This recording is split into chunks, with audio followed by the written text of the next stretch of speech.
tidak semua warisan adalah berkah. Sebagian hanyalah kutukan, terbungkus dalam kertas tua dan tinta pudar, menunggu untuk diklaim oleh orang yang salah. Ini adalah kisah Raka, seorang notaris muda dari Jakarta yang hidupnya mulai runtuh sejak membuka surat yang seharusnya tak pernah dibaca. Malam itu, Raka lembur di kantornya. Hujan mengguyur deras dan kilat sesekali menyambar langit kota. Ia sendirian, ditemani hanya suara jarum jam dan gemuruh langit. Di meja kerjanya, sebuah amplop tua tergeletak. Tanpa pengirim, hanya namanya tertulis di atasnya.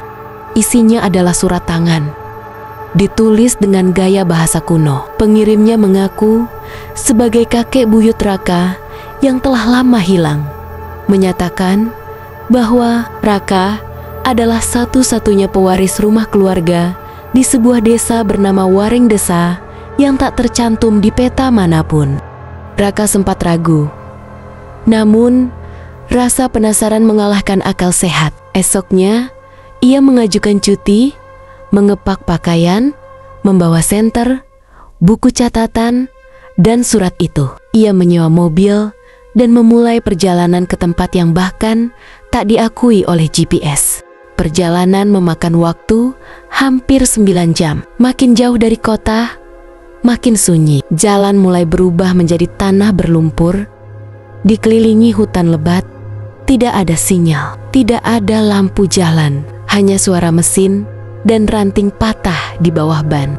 Malam mulai turun saat ia melihatnya sebuah gerbang kayu tua berlumut dengan tulisan pudar. Selamat datang di Wareng. Tak ada lampu, tak ada suara, hanya kabut tebal dan hawa dingin yang menyusup ke tulang. Raka melangkah melewati gerbang itu, tanpa tahu bahwa setiap langkahnya akan membuka tabir rahasia lama dan membangunkan sesuatu yang seharusnya tetap terkubur. Saat seseorang membuka pintu masa lalu, ia harus siap menerima tamu yang telah lama menunggu. Raka tidak tahu bahwa langkah kecil ke desa Wareng akan menuntunnya ke rumah yang belum pernah ia tinggali, namun telah menunggunya sejak lahir. Gerbang kayu menutup perlahan di belakangnya, seolah menelan jalan keluar.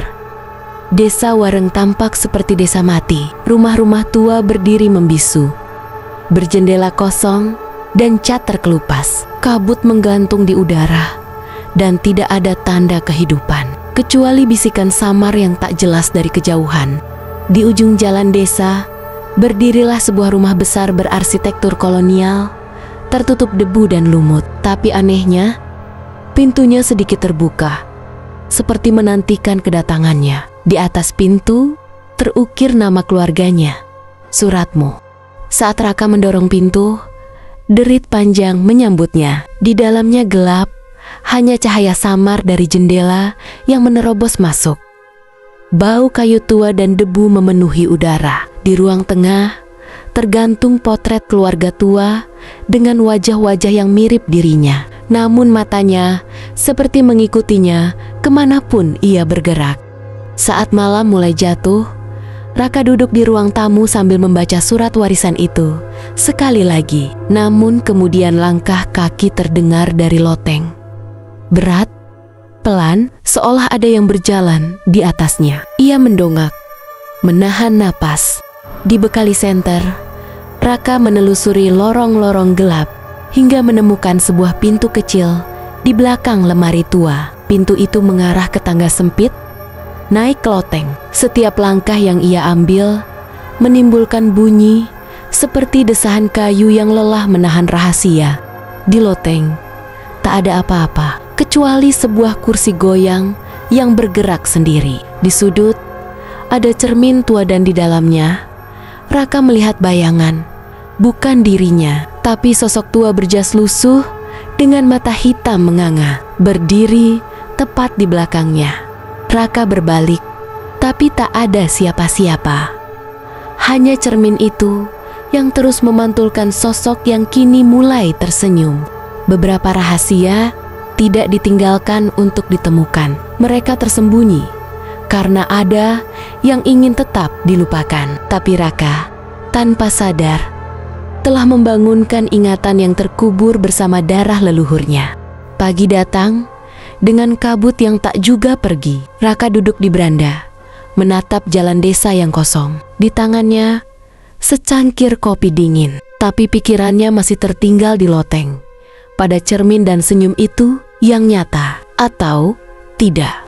Saat menjelajahi ruang belakang rumah, Raka menemukan sebuah peti besi kecil terkunci. Di dalamnya, ia mendapati sebuah diari tua berkulit coklat, lapuk, dan berdebu. Di halaman pertama, tertulis, Suratmo 1901. Halaman demi halaman berisi catatan aneh tentang ritual, pengorbanan, dan penjaga desa. Tertulis bahwa keturunan keluarga Suratmo harus menjaga perjanjian dengan entitas kuno, atau desa akan binasa.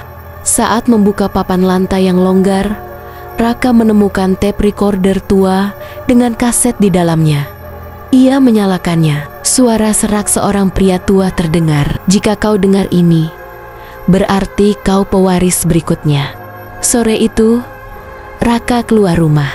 Di ujung jalan, seorang wanita tua berdiri, tubuhnya bungkuk, wajahnya penuh keriput, dan matanya menatap Raka tanpa berkedip. "Kamu datang juga?"